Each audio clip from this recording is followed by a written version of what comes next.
quero compartilhar com vocês hoje sobre um assunto muito importante: fé. Aí eu queria ler, para iniciar um texto aqui, Hebreus.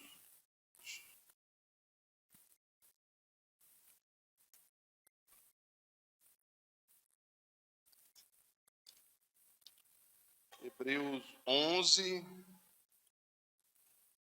a partir do 17, mas eu vou pulando, tá? Eu não vou ler todo, não. Só vou citar aqui. Pela fé, Abraão, quando posto à prova, ofereceu Isaque. No 20, pela fé, igualmente Isaque abençoou a Jacó e a Esaú acerca das coisas que ainda estavam por vir. Pela fé, Jacó, quando estava para morrer, abençoou cada um dos filhos de José. Pela fé, José, quer dizer, o pai, o filho, o neto, né? E aí vai. Pela fé, José, próximo do seu fim, fez menção do êxodo dos filhos de Israel. E vai, versículo 30. Pela fé, ruíram as muralhas de Jericó, depois de rodeadas por 7 dias. Pela fé, Raabe, a meretriz, não foi destruída com os desobedientes, porque acolheu com paz aos espias. E que mais direi? Certamente me faltará o tempo necessário para referir o que há a respeito de Gideão, de Baraque, de Sansão, de Jefté, de Davi, de Samuel e dos profetas, os quais, por meio da fé, subjugaram reinos, praticaram a justiça, obtiveram promessas, fecharam a boca de leões, extinguiram a violência do fogo, escaparam ao fio da espada, da fraqueza tiraram força, fizeram-se poderosos em guerra, puseram em fuga exército de estrangeiros. Então a gente vê aqui que a fé, ela tem obras, né? As obras, elas seguem a fé. Inclusive Tiago fala, tem um texto aqui de Tiago que eu vou ler um trecho curto, que ele fala que a fé sem obras é morta, né? Aí ele diz aqui, ó, no 21, Tiago 2, 21.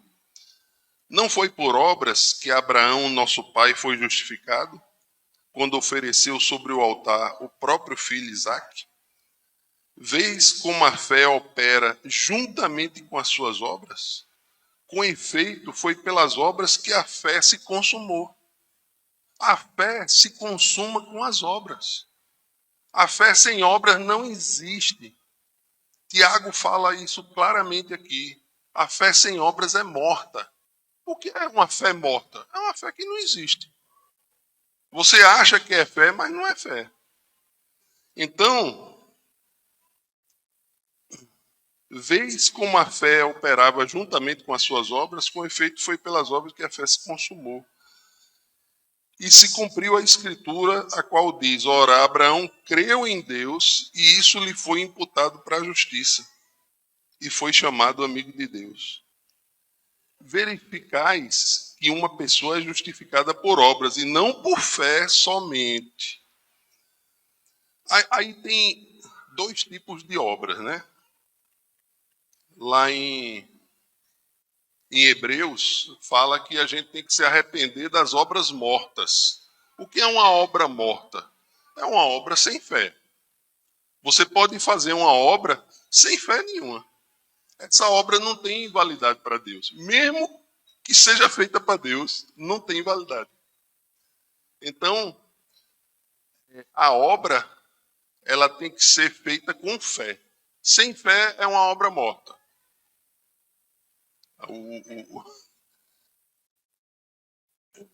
Quer dizer, o contrário também é verdadeiro, né? De igual modo, não foi também justificada por obras a meretriz Raabe, quando acolheu os emissários e os fez partir por outro caminho?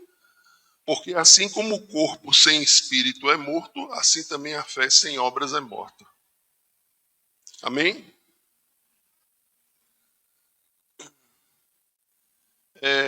Então, esse texto de Hebreus que a gente leu fala de heróis da fé, né?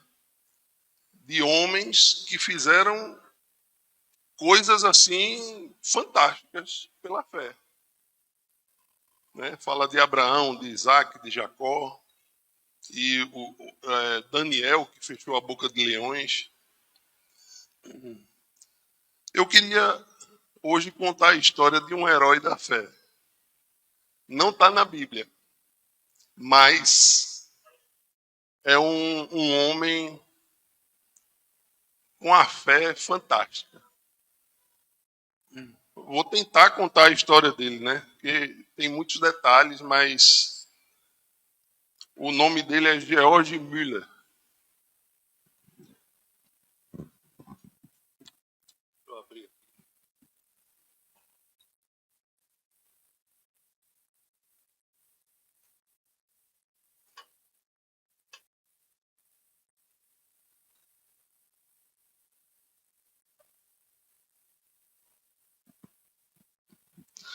George Müller, ele nasceu em 1805, um ano antes da unificação da Alemanha.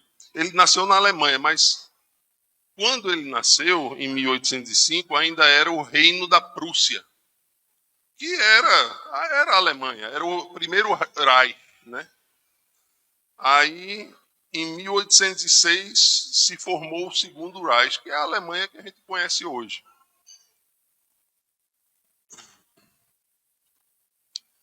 Então, ele nasceu em 1805. Os pais não conheciam o Senhor e os primeiros anos dele foram terríveis. Vícios, e chegou a ser preso.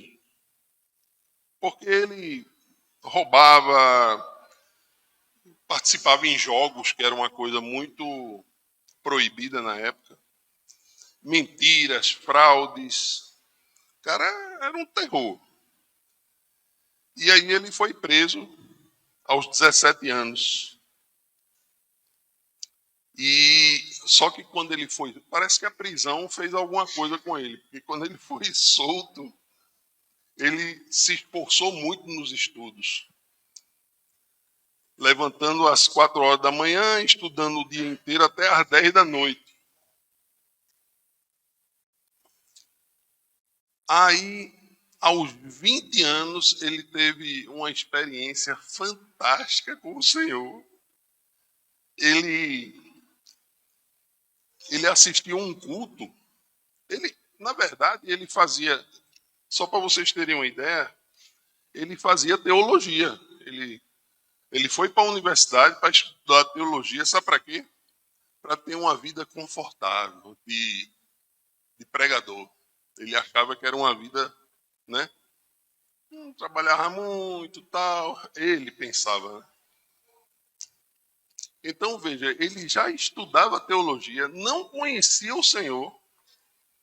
Então, ele fazia isso só para... E o pai também influenciou ele, apesar de não conhecer o Senhor, ele queria que o Georges se aprumasse na vida, né?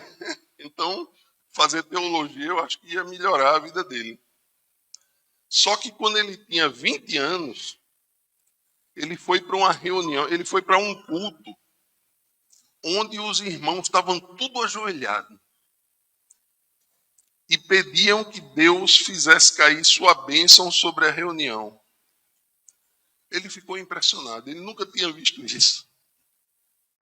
Então, ele nunca se esqueceu desse culto, em que viu pela primeira vez crentes orando ajoelhados.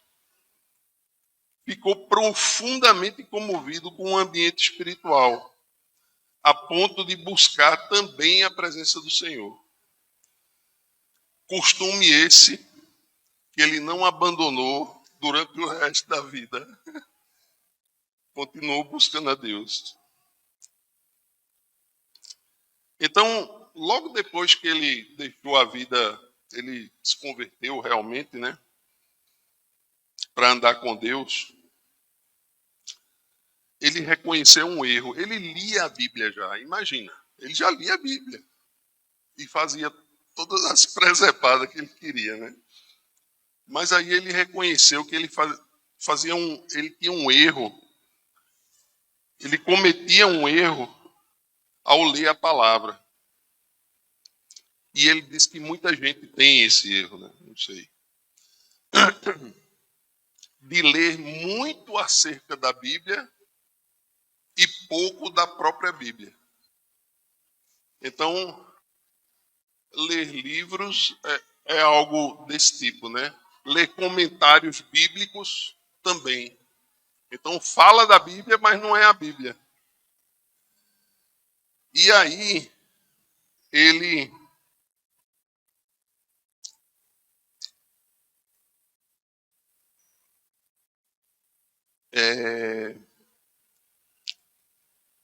E aí a Bíblia se tornou para ele a fonte de toda a inspiração e o segredo do crescimento espiritual dele. A gente está falando de fé, né?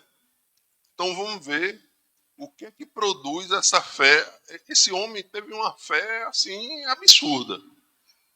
O que é que ele fez? Eu vou contar para vocês. Então, ele mesmo escreveu: o Senhor me ajudou a abandonar os comentários e a usar a simples leitura da palavra como meditação. O resultado foi que, quando a primeira noite fechei a porta do meu quarto para orar e meditar sobre as Escrituras, aprendi mais em poucas horas do que antes durante alguns meses. E acrescentou: a maior diferença, porém, foi que recebi assim força verdadeira para minha alma. Quando você lê a Bíblia corretamente, você fortalece a tua alma. Você fortalece o teu espírito. Você se alimenta. Você fica forte espiritualmente. Eu entendo que foi depois da conversão dele, depois de um tempo, ele teve essa revelação e começou a ler a Bíblia dessa forma.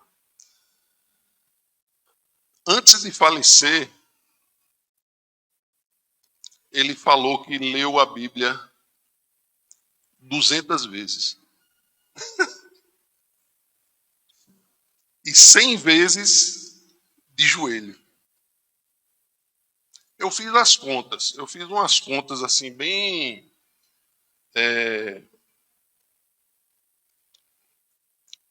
aproximadas, né? Porque eu peguei a conversão dele com 20 anos, a morte com 93, que eu acho que ele não começou a ler a Bíblia assim logo no início, mas vamos colocar, né? Morreu com 93 anos. Então, se você diminuir 93 menos 20, dá 73 anos lendo a Bíblia. 73 dividido por 200 dá 2,73 ao ano. Quer dizer, quase 3 vezes, ele lia praticamente 3 vezes a Bíblia por ano. A gente tem a maior dificuldade de ler a Bíblia uma vez por ano, e olhe lá, né?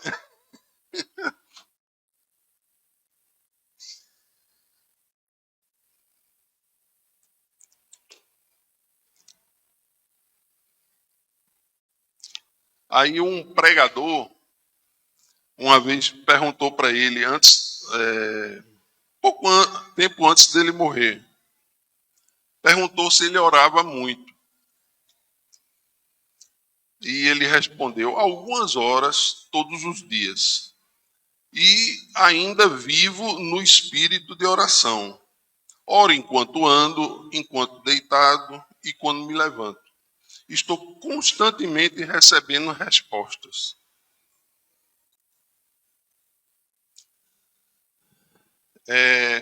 Um pouco antes dele se casar, ele já era pastor de uma igreja na Inglaterra.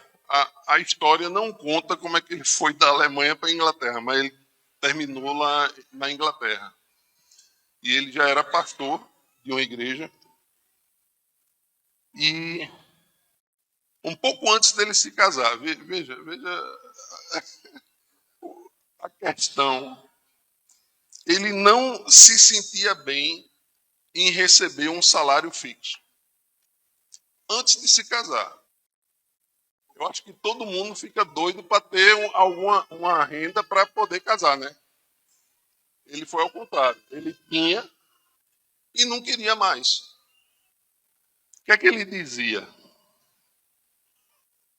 Ele preferia confiar em Deus em vez de confiar nas promessas dos irmãos. Então,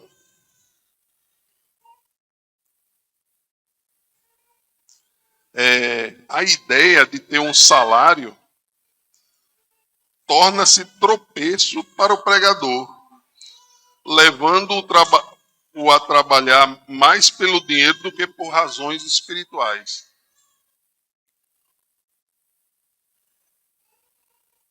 Aí ele, um belo dia, chegou lá na congregação, colocou uma caixa no salão, né? E disse, olha, vocês podem colocar suas ofertas na caixa e para o meu sustento. E daqui em diante eu não vou pedir mais nada. Nem para os irmãos. Eu tenho sido levado a confiar no braço da carne, mas o melhor é diretamente do Senhor. Aí fez isso. Simples assim. Você vê que a fé dele estava começando a agir, né? O Senhor estava orientando ele também. O primeiro ano foi uma bênção. Ah, sim, e ele prometeu também que nunca iria dizer nada a ninguém de alguma necessidade de dinheiro. Nunca. Ele só iria dizer ao Senhor. E aí o primeiro ano foi uma bênção. E ele disse aos irmãos que apesar da pouca fé, ele achava que tinha pouca fé, o Senhor tinha suprido ricamente ele. Todas as suas necessidades materiais, e o mais importante, tinha concedido o privilégio de ser um instrumento na sua obra. No ano seguinte, veio uma grande provação, porque muitas vezes não lhe restava nenhum shilling. Shilling era menos do que um centavo, né? Naquela época.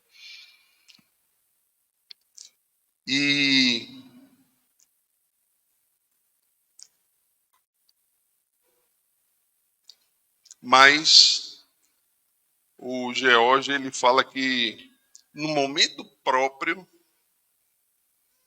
a sua fé sempre foi recompensada com a chegada de dinheiro ou alimentos. Certo dia, quando ele estava só com 8 shillings, Müller pediu ao Senhor que lhe desse dinheiro. Esperou muitas horas sem qualquer resposta. Então chegou uma senhora e perguntou: o irmão precisa de dinheiro? Foi uma prova, né? Ele tinha prometido que não ia nunca dizer a ninguém sobre a necessidade dele. Mas ele respondeu: Minha irmã, eu disse aos irmãos, quando abandonei meu salário, que só informaria o Senhor a respeito das minhas necessidades.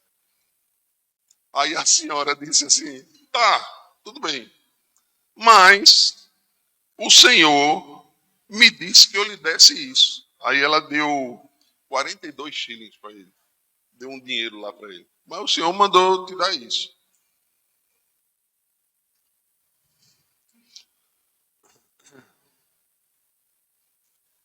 Outra vez eles passaram 3 dias sem terem nenhum dinheiro em casa. E foram provados, né?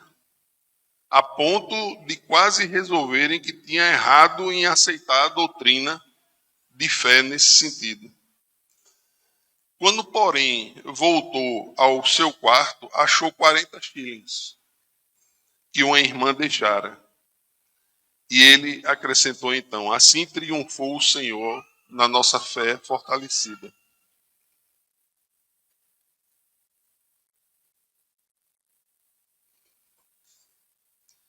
Então, na verdade, ele estava sendo treinado, né? Na sua fé. Ele estava sendo treinado na fé de novo pregador e confiar nas promessas do Senhor, né?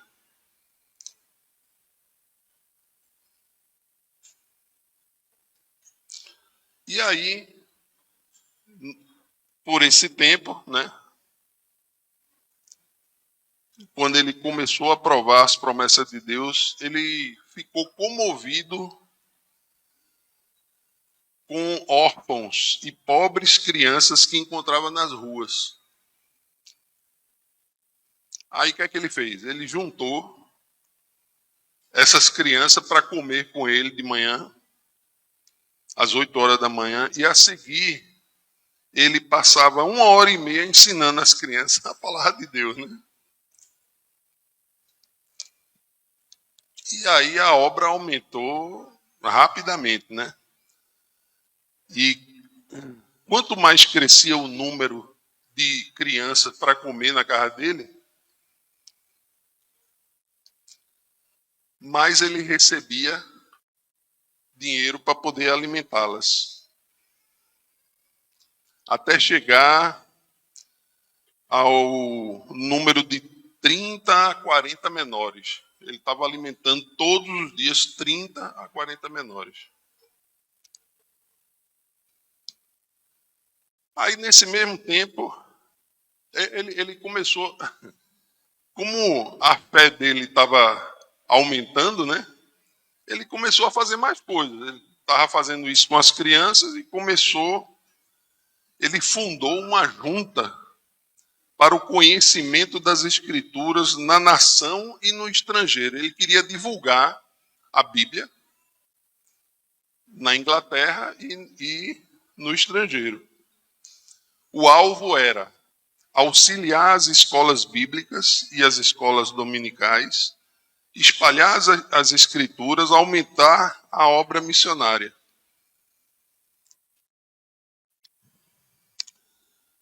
Não precisa explicar, né, que tudo foi feito da mesma forma como ele vivia, né, dependendo de Deus. Sim, ele começou a fazer várias coisas dependendo de Deus, mas aí ele tomou uma resolução. Ele nunca misturava o dinheiro. Se o dinheiro vinha para os órfãos, ficava lá. Se faltava na casa dele, ele não pegava dinheiro aqui dos órfãos e bota. Não. Ele esperava o Senhor abençoar ele na casa dele. E na obra missionária, lá na divulgação da Bíblia, a mesma coisa. O que ele recebia lá, ele gastava lá.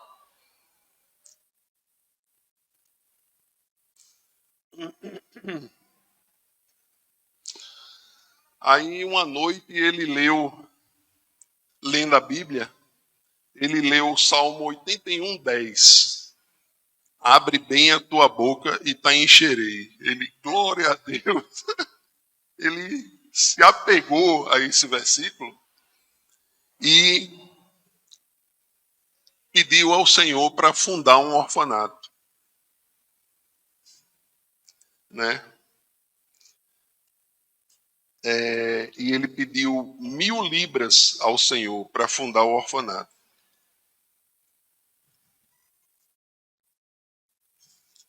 Deus não demorou muito a dar a aprovação de alugar uma casa para os órfãos. Foi apenas 2 dias depois de ele começar a pedir. E ele escreveu no diário: hoje recebi o primeiro shilling para a casa dos órfãos. Um shilling. Brincadeira, né? Então, assim, o que eu vejo na vida dele é que ele era fiel no pouco. Ele se alegrava com o pouco. E Deus colocava ele sobre o muito. Muito simples. E 4 dias depois foi recebida a primeira contribuição de móveis, um guarda-roupa, e uma irmã ofereceu dar seu serviço para cuidar dos órfãos. George Miller escreveu naquele dia que estava alegre no Senhor e confiante que ele ia completar tudo. No dia seguinte, George Miller recebeu uma carta com essas palavras: oferecemos-nos para o serviço do orfanato se o irmão achar que temos qualificações. Oferecemos também todos os móveis, etc., que o Senhor nos tem dado. Faremos tudo isso sem qualquer salário. Vê só. Crendo que, se for a vontade do Senhor usar-nos, Ele suprirá todas as nossas necessidades. Desde aquele dia, nunca faltaram no orfanato auxiliares alegres e devotados, apesar de a obra aumentar mais depressa do que o Müller esperava.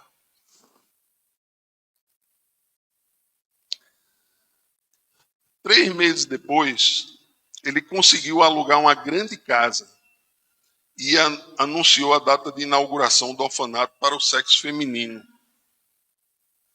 No dia da inauguração, ele ficou desapontado.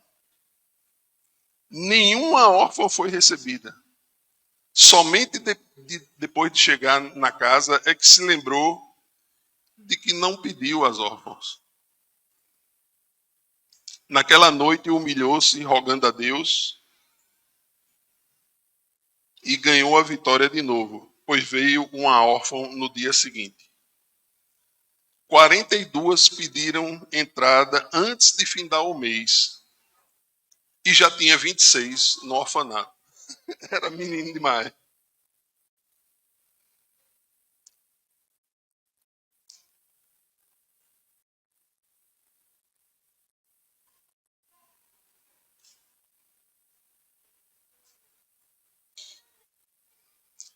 Deixa eu dar uma...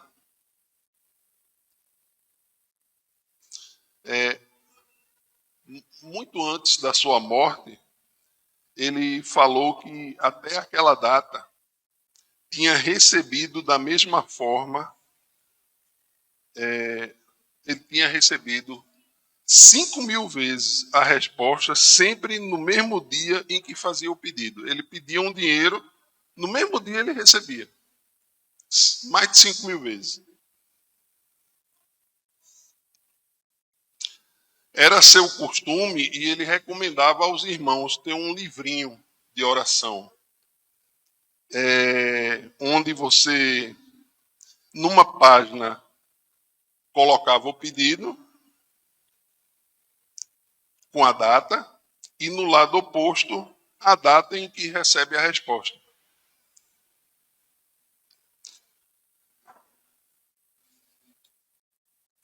Aí foi aumentando o orfanato, né? Aumentando o número de órfãos, e aumentou o serviço também para pastorear a igreja, ele já tinha 400 membros na igreja. Aí ele começou a se achar muito ocupado para orar. E aí ele reconheceu que ele podia fazer muito mais em 4 horas se ele orasse uma, ao invés de 5 horas trabalhando, né? E nunca mais deixou de fazer isso. Por mais ocupado que ele tivesse, ele tinha os momentos de oração dele.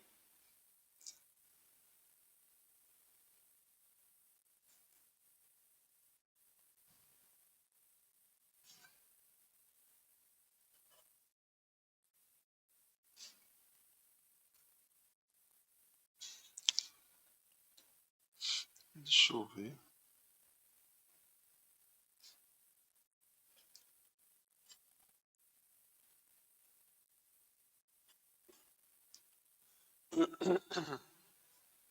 Quando ele alugou uma segunda casa para os órfãos de sexo masculino, ele sempre orava com umas 90 pessoas à mesa. Senhor, olha para as necessidades do teu servo. Ele dependia totalmente de Deus para alimentar aquelas crianças, né? E essa foi uma oração que Deus respondeu abundantemente. Antes de morrer, ele testificou que pela fé alimentava 2.000 órfãos. Quando ele estava perto de morrer, ele já tinha construído orfanatos e prédios, né? E perto, quando ele estava para morrer, ele alimentava 2.000 órfãos. Sempre assim, pedindo ao Senhor.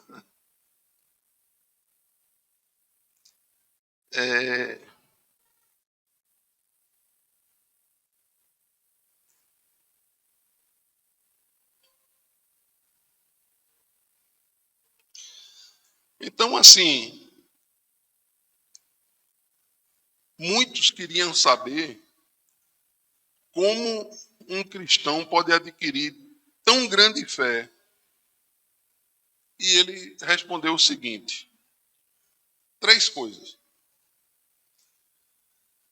Ler a Bíblia, meditar sobre o texto lido, você chega a conhecer a Deus por meio da oração. Segundo, procurar manter um coração íntegro e uma boa consciência.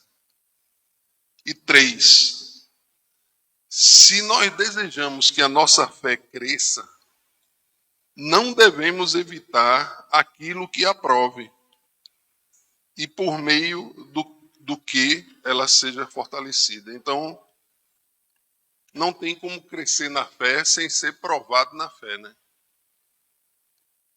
Vai ter que ser provado.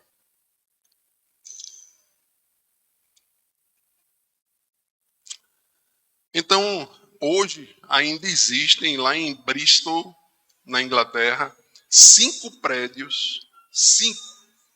Eu vi a foto. É chocante. São prédios enormes, vários andares. Então, hoje ainda existem esses prédios. 5 prédios construídos de pedras lavradas. Quer dizer, não era uma construção qualquer. Era uma construção que vai durar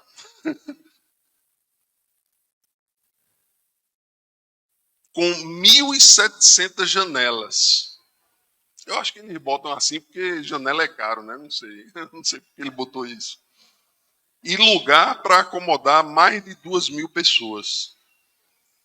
São testemunhas atuais dessa grande fé de que ele escreveu.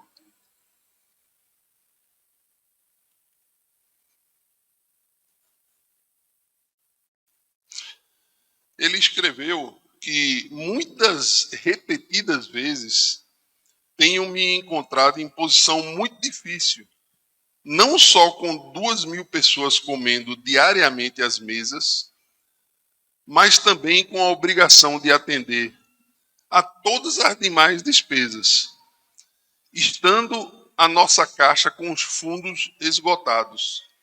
Havia 189 missionários para sustentar, ele sustentava 189 missionários. A fé dele não tinha limite, não. Cerca de. Não sei se foi ele, não sei. Peguei isso. Mais ou menos 9.000 alunos. Além de 4 milhões para distribuir. Pagar.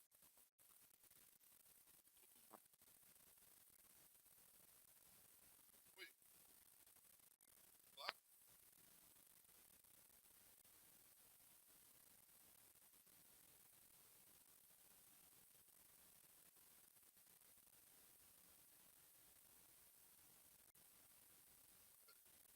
Não, não vou falar de número. Mais para frente.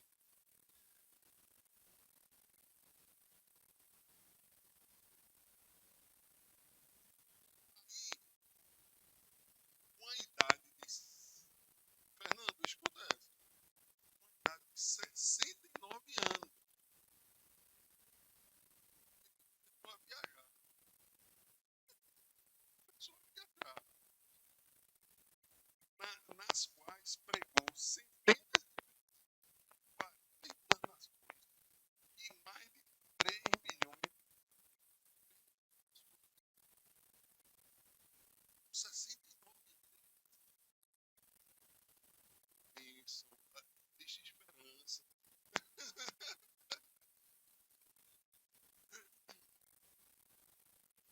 É, sim, essa diária, mais uma vez, recebeu em resposta às suas orações tudo de Deus para pagar as grandes despesas. Mais tarde ele escreveu, digo com razão, creio que eu não fui de a nenhum lugar, não há mais prova evidente de que o Senhor me mandara para lá. Ele não fez um plano de solicitar dinheiro. Não recebeu o suficiente nem para a despesa de 12 horas. Tá?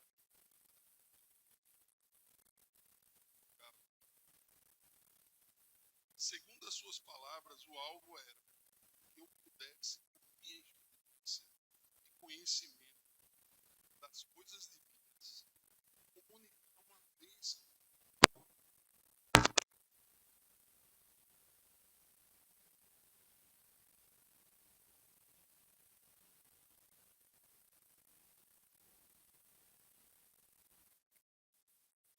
Depois de tudo isso, ele escreveu sobre uma fraqueza que ele tinha. Ele disse sobre um problema espiritual. Sinto constantemente a minha necessidade. Nada posso fazer sozinho, sem cair nas garras de Satanás. O orgulho, a incredulidade ou outros pecados me levariam à ruína. Sozinho não permaneço firme um momento.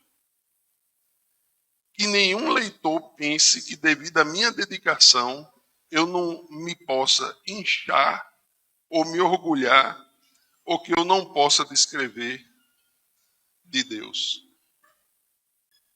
ou que eu não possa descrer de Deus.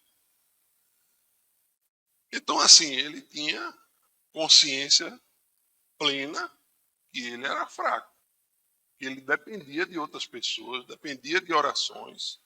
Com toda a fé dele, ele sabia que o inimigo arma laço o tempo todo, né? E com esse sucesso todo que ele tinha, ele podia se orgulhar, se inchar, né, como ele disse.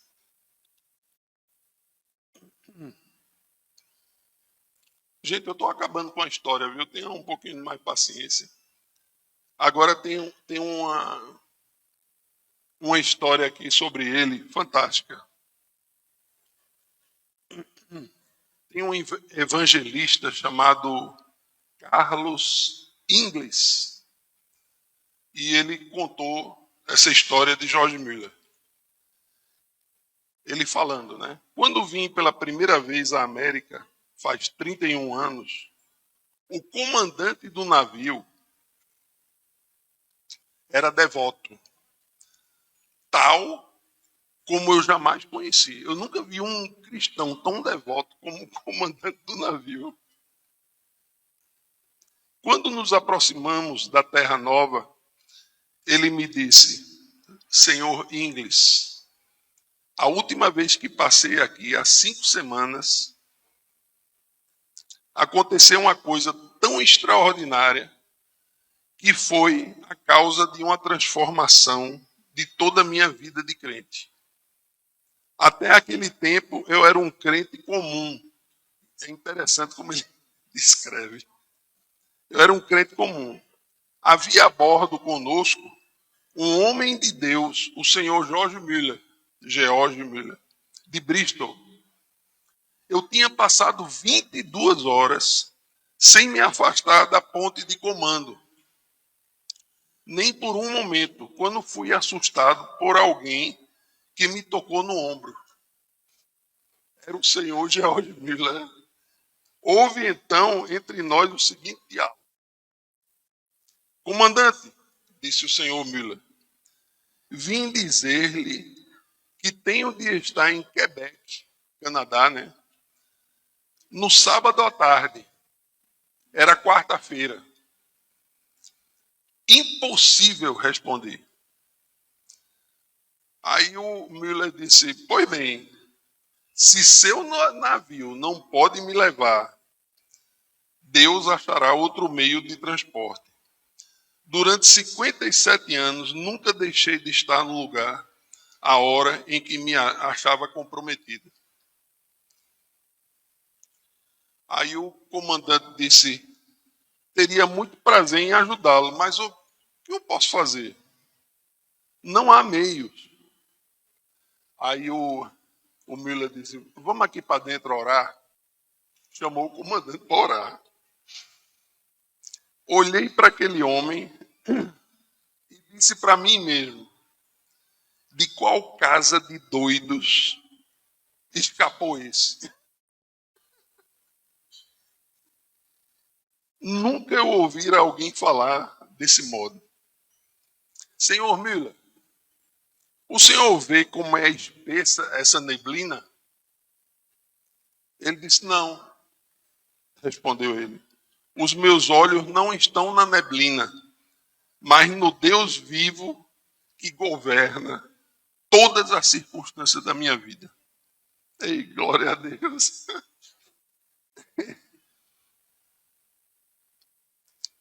O senhor Mueller caiu de joelhos e orou da forma mais simples possível. Eu pensei, é uma oração como a de uma criança de 8 ou 9 anos. Foi mais ou menos assim que ele orou. Ó Senhor, se for da tua vontade, retira essa neblina dentro de 5 minutos. Sabes como me comprometi a estar em Quebec no sábado. Creio ser isso a sua vontade. Amém. Quando ele terminou, eu queria orar também. Mas o senhor Mueller pôs a sua mão no meu ombro e pediu que eu não fizesse. Dizendo, comandante, primeiro, o senhor não crê que Deus faça isso. Então não adianta orar. Segundo, eu creio que ele já fez. Não há, pois, qualquer necessidade de o senhor orar nesse sentido. Conheço, comandante, o meu senhor há 57 anos e não há dia em que eu não tenha audiência com ele. Levante-se, por favor, abra a porta e verá que a neblina desapareceu. Levantei-me, olhei e a neblina tinha desaparecido. No sábado à tarde, George Miller estava em Quebec. Glória a Deus, né? De qual casa de doido saiu esse? No ano de 1898, com a idade de 93 anos, na última noite antes de partir para estar com Cristo, sem mostrar sinal de diminuição de suas forças físicas, deitou-se como de costume. Na manhã do dia seguinte foi chamado, na expressão de um amigo, ao receber as notícias que assim explicam a partida. O querido ancião Miller desapareceu de nosso meio para o lar, quando o mestre abriu a porta e o chamou ternamente, dizendo: vem. Eu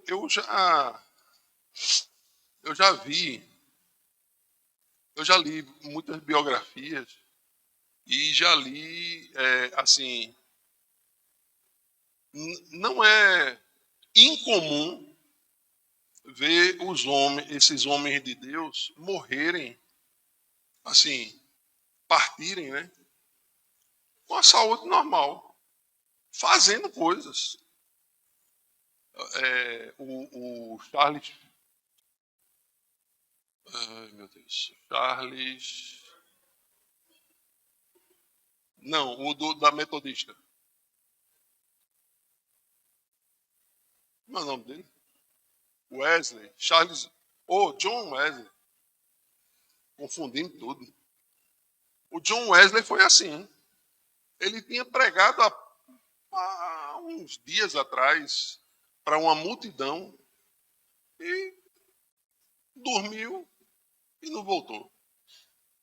Um outro que foi na África, esqueci o nome dele agora também, mesma coisa. 79 anos, fez uma pregação para não sei quantos irmãos lá africanos, e no outro dia faleceu. Quer dizer, eles estavam em plena normal. Eu estava falando com o Fernando, eu creio que o corpo, a alma e espírito, eles são muito... Um depende do outro, né? Se um não estiver bem, vai prejudicar o outro. Então, um homem de fé desse está bem. O físico dele vai ficar bem também. Agora, se você começa a ficar, sei lá, depressivo, isso afeta teu corpo, isso afeta tua alma, isso afeta tudo. Então, só para encerrar essa história, né? Deixa eu ver que oração. Ainda tem um tempinho.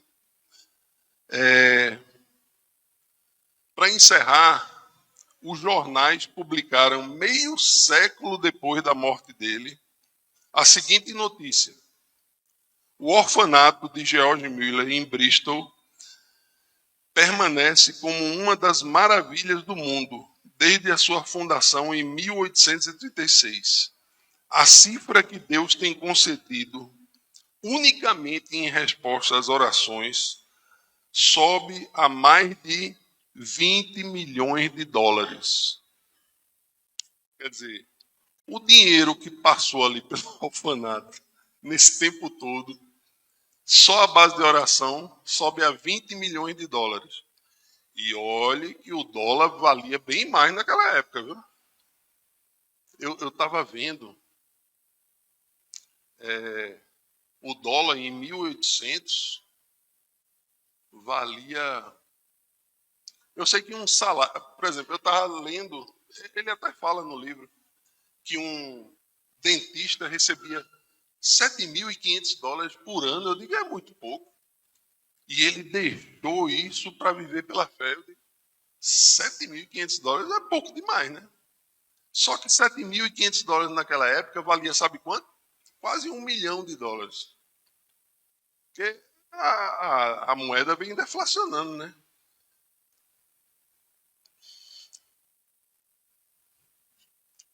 Então,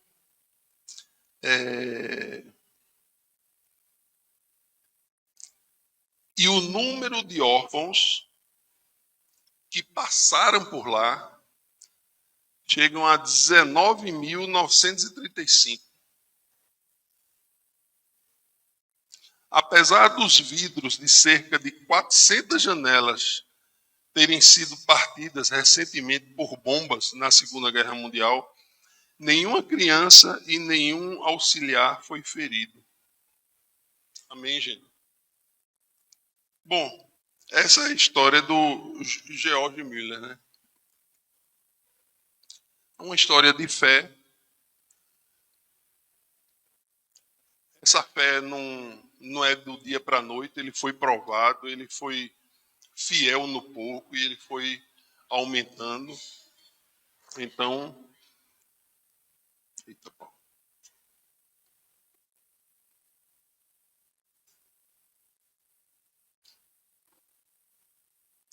Eu queria terminar só com coisa rápida para a gente meditar.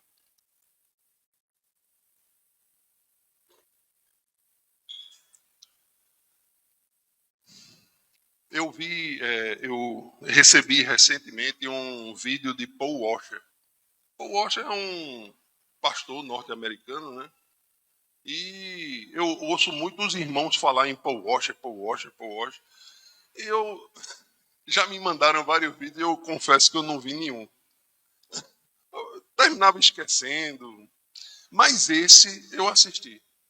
Esse eu recebi e realmente o homem é uma bênção, é ungido o homem. Era um vídeo sobre pecado, sobre vencer o pecado. Mas o que me chamou mais atenção na pregação foi uma coisa que eu vou compartilhar agora. Tem a ver com o pecado, mas... Então ele começa falando, 1 João, que aquele que diz que não tem pecado está mentindo, que você tem que andar na luz, tal. Ele começa assim. E chega num ponto, aí ele fala que à medida que você vai crescendo em Deus, você vai pecando menos. E chega até termina. Se você ficar vigiando mesmo, você não peca, né? Como o George Miller falou aqui. Como podemos. Aí ele faz a pergunta: como podemos crescer em Deus e pecar menos? Aí ele cita o Salmo 119, 11. Guardo no meu coração as tuas palavras para não pecar contra ti. Aí ele pergunta: quanto tempo você dedica à palavra de Deus? Agora é uma pergunta para todo mundo, né? Quanto lê, estuda, memoriza e medita? Muitos vão responder não o suficiente ou quase nada. É por isso que temos tão pouco poder sobre o pecado. Pouco tempo na palavra. Não dá para pular o café da manhã sem sentir fome. Se também perder o almoço, aí começa a se sentir fraco. Se você não comer o dia todo, no outro dia vai começar a se sentir mal. Você precisa da palavra de Deus. Como podemos crescer em Deus e na fé? Quanto tempo você dedica à palavra de Deus? Alguém pode pensar, não pode ser tão simples. Crescer em Deus, crescer na fé, apenas lendo a palavra. Não pode ser uma coisa tão simples. Só que o salmista diz: guardei a palavra no meu coração para não pecar contra ti. Vamos colocar versículo na negativa. Não guardei a tua palavra para pecar contra ti. Né? A negativa é essa.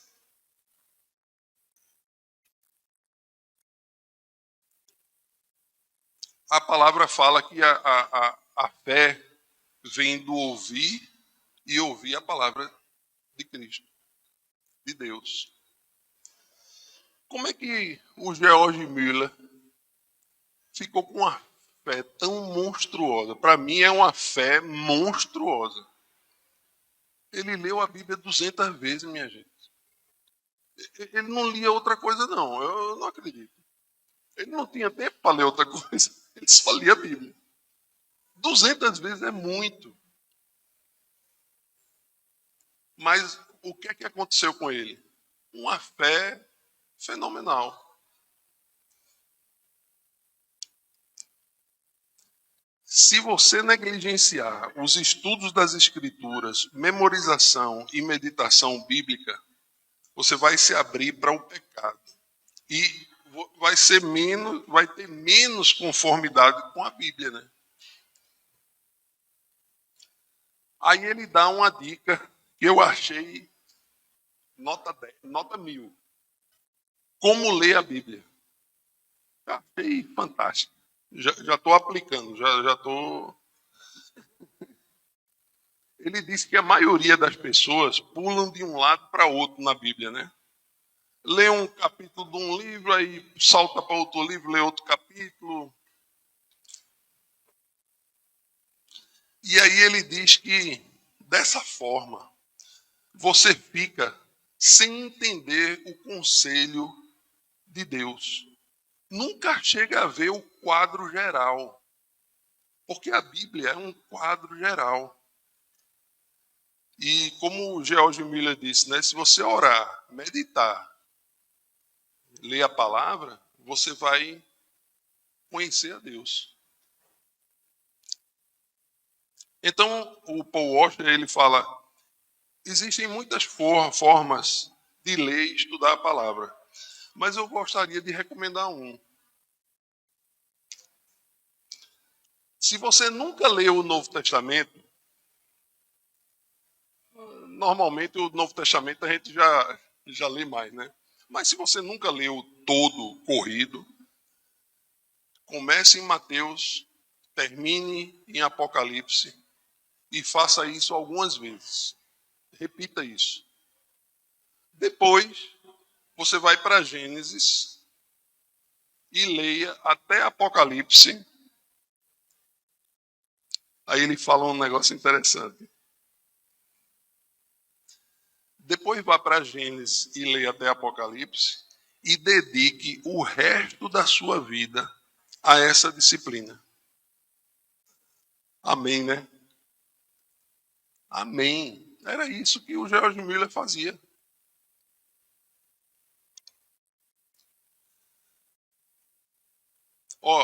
E sejam 3, 4, 5 ou 15 capítulos por dia, leia. Quando a gente lê um livro, a gente fala assim, eu vou ler um capítulo. Fala não.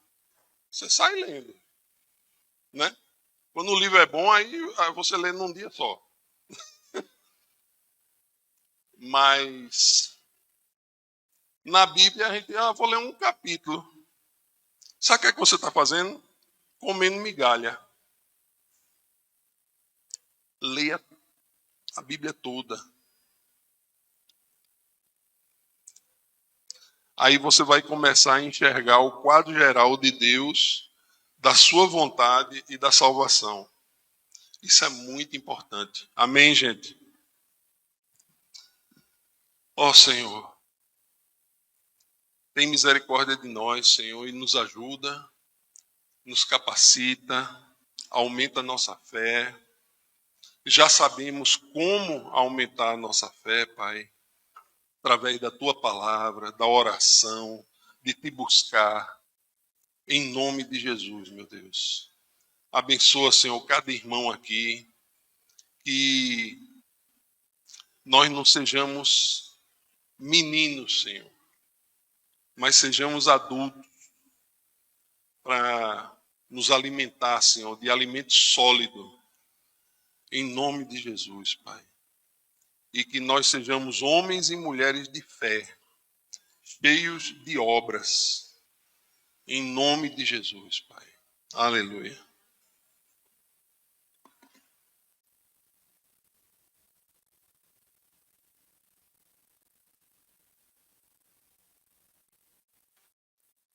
Amém. Queria fazer apenas um comentário aqui. Eu sei que a palavra trouxe muitas coisas aí para a gente pensar e considerar, especialmente sobre desenvolvermos a nossa fé. Mas é um comentário que, quando a gente ouve, a gente lê Hebreus 11, toda a história dessas pessoas e da fé que tiveram, das coisas que fizeram. E a gente ouve histórias como essa, que Alfredo conta, e de tantos homens e mulheres que serviram a Deus e fizeram obras tremendas e grandiosas, assim, por meio da fé. A gente pode, talvez, ter 3 atitudes diferentes. Uma é uma atitude, assim, de uma certa, como é que eu vou dizer,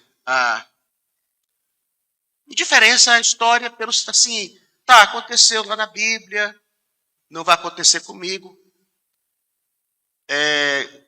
Heróis que fizeram grandes coisas e coisas assim, você ouve aquilo como uma lenda, um mito, uma história interessante, legal, mas, sei lá, tão longe, tão distante, e não tem a ver comigo. Tantas diferenças da minha vida para a vida dessas pessoas. Então, a gente às vezes ouve, pega algumas coisas e vai se lembrar daquilo, mas uma certa indiferença, no final das contas, aquilo. Uma outra atitude pode ser pior. Pode ser mesmo desânimo. De pensar, nunca vai ser assim comigo. Se o negócio é esse, eu já estou fora, não vou nem tentar. Aí eu comecei a jogar bola, aí se Pelé fez 1000 gols, eu não vou nem começar. Como é que eu vou? Não vou. O povo lá, porque a gente pode sentir até um desânimo de nos vermos tão distantes, tão longe de ter uma dinâmica de vida dessa. Quem é que nem começa? Não é para mim mesmo, até porque, né? Enfim. Ou a gente pode ter uma atitude que está recomendada aqui na carta aos Hebreus, exatamente no primeiro versículo do capítulo 12, que é a sequência aí. Portanto, nós também, pois que estamos rodeados tão grande nuvem de testemunhas, deixemos todo o embaraço e o pecado que tão de perto nos rodeia e corramos com paciência a carreira que nos está proposta, olhando para Jesus, autor e consumador da fé. A recomendação do autor de Hebreus não é viva a vida desses homens. Não seria viva a vida de George Miller. Viva a sua vida. A carreira que está proposta para você. Para você. Que Deus está te dando para fazer. O serviço que Deus espera de você. O que prova a tua fé hoje. Pode não ser conseguir dinheiro para sustentar um orfanato. Pode ser uma coisa muito mais simples, se é que esse conceito se aplica. Né? Que tem a ver com o que você vai fazer amanhã. Segunda-feira. É ali a tua prova. É ali que você vai exercitar a tua fé. Não perder Jesus de vista. Não perder Jesus de vista. Paciência, ele diz, e perseverança. A carreira que nos está proposta. Então, a palavra nos chama é olharmos a vida desses homens e mulheres e considerarmos que o mesmo Deus que agia na vida deles, age na nossa. E a obra que Deus tinha para aquele homem, Deus pôde realizá-la porque ele creu nisso. E o serviço e a carreira que ele tem para cada um de nós funciona do mesmo jeito. Agora, como disse Alfredo, a fé, ela se exercita. fé cresce ou diminui. Às vezes até se apaga. Então, se nós não nos dispusermos a isso, realmente não vamos alcançar e vamos cair no desânimo. Com todos os desafios que temos, às vezes,